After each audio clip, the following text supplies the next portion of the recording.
দীর্ঘদিন পর জাতীয় দলে ফিরে ভিন্ন রূপ দেখান ব্যাটার সাইফ হাসান। এশিয়া কাপে তার ব্যাটিং মুগ্ধ করেছিল ম্যানেজমেন্টকে, তবে এরপর কোথায় যেন হারিয়ে গেলেন টাইগার ব্যাটার। রান নেই ব্যাটে, আউটের ধরন নিয়েও আছে অনেক প্রশ্ন।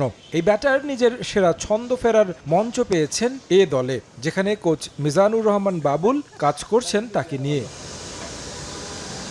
এই দলে আরও আছেন টেস্ট ব্যাটার মাহমুদুল হাসান জয়। অস্ট্রেলিয়ার বিপক্ষে সাদা পোশাকের দল থেকে বাদ পড়েছেন। এ দলের হয়ে নিজের ভুল শোধরানোর কাজ করছেন।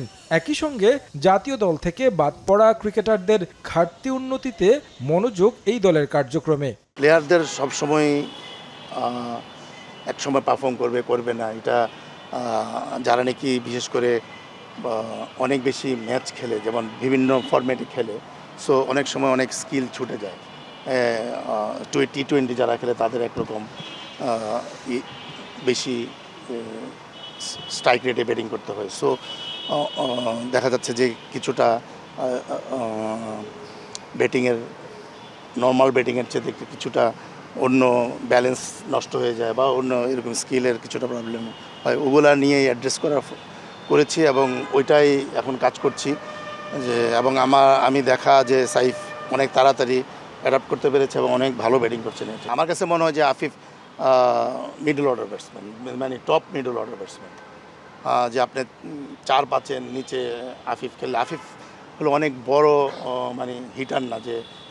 সো আফিফ আমার দেখা বাংলাদেশে অনেকের মধ্যে একজন, যে সে গ্রাফটিং করে খেলতে পারে, সিঙ্গেলসগুলো তাকে সে অনেক বেশি ব্লক ডাউন করে না। হ্যাঁ, সিঙ্গেলসগুলো নিতে পারে, গ্যাপে খেলতে পারে এবং আস্তে আস্তে সে ইনিংসটা বিল্ড করতে পারে এবং তখন সে তার ফিনিশিং রোলটা অনেক ভালো হয়, যেটা আমার সাথে আফিফ যতদিন খেলেছে আমি পারফর্ম করেছি। বর্তমানে সাউথ আফ্রিকায় ট্রাই সিরিজ খেলছে বাংলাদেশ ইমার্জিং দল। সেখানে প্রথম ম্যাচে বাজে অভিজ্ঞতা হয়েছিল লাল সবুজ প্রতিনিধিদের। কদিন পর এ দল খেলতে যাবে সেখানে, তাই প্রোটিয়া কন্ডিশন বিবেচনায় রেখে অনুশীলনেও আনা হয়েছে ভিন্নতা। মাথায় ছিল যে আমরা সাউথ আফ্রিকা বাউন্স ট্রেকে খেলতে যাব, সো ওইটা মাথায় রেখে আমরা কিছুটা ওই আদলে প্র্যাকটিস করার চেষ্টা করেছি।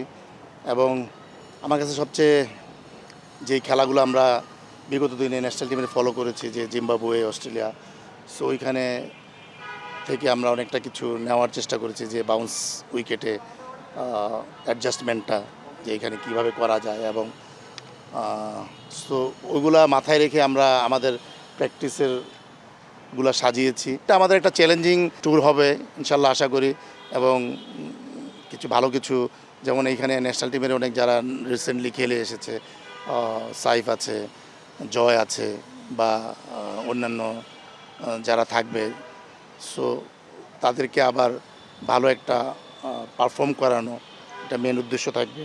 জাতীয় দলের কোনো ক্রিকেটার ইনজুরি কিংবা অফ ফর্মে থাকলে সুযোগ পাবেন এ দলের ক্রিকেটাররা, কিন্তু দলের বাইরে থাকা ক্রিকেটাররা কতটুকু প্রস্তুত জাতীয় দলে পারফর্ম করতে, বিশেষ করে পেস ইউনিট। কোচ বাবুল অবশ্য স্বীকার করলেন, এখনও সমানভাবে জাতীয় দলের খেলোয়াড়দের রিপ্লেস করার মতো ক্রিকেটার নেই। ন্যাশনাল টিমে যারা খেলে তাদেরকে ব্যাক করার মতো এত বলার তো এখন পর্যন্ত আমরা তৈরি করতে পারিনি, বাট আমাদের পাইপলাইনগুলো যারা নাকি ব্যাকআপ বোলার আছে, তারা মনে করি যে ভবিষ্যতে তারা খুব ভালো, পেস বোলিং ইউনিটটা আমাদের খুব ভালো স্টিল আছে। বাট যদি আমরা ধরি রানার মতো, তো রানারকে তো সময় দিতে হয়েছে, তো ওই সময়টা দিলে আমরা মনে হয় যে আরেকটা bunch of pace bowling unit পাবো, এরকম বোলার আমাদের হাতে আছে। সো এই যে এই খেলাগুলো হচ্ছে, এখান থেকে আমরা হয়তো অনেককে অ্যাড্রেস করতে পারবো যারা নাকি ভবিষ্যৎ আমাদের প্রজন্ম। দেশের মাটিতে 16 আগস্ট পর্যন্ত চলবে এ দলের অনুশীলন কার্যক্রম। 19 আগস্ট সাউথ আফ্রিকার উদ্দেশ্যে দেশ ছাড়বেন ক্রিকেটাররা। তারেক হাসান শিমুল, সময় সংবাদ, ঢাকা।